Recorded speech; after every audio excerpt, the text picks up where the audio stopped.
గజనీ మహమ్మద్ 17 సార్లు యుద్ధం చేసి ఓడిపోయాడు. ఆడి మీద నెగ్గినోడి పేరంటే తెలుసా?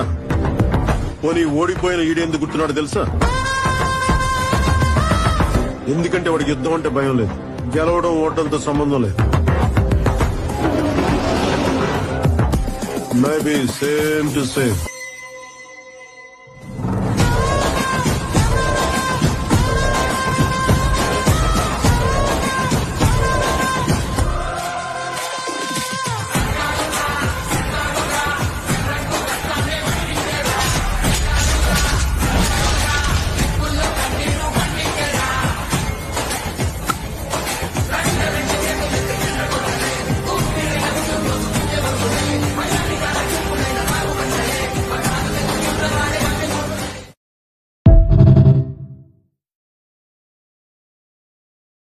Download ShareChat.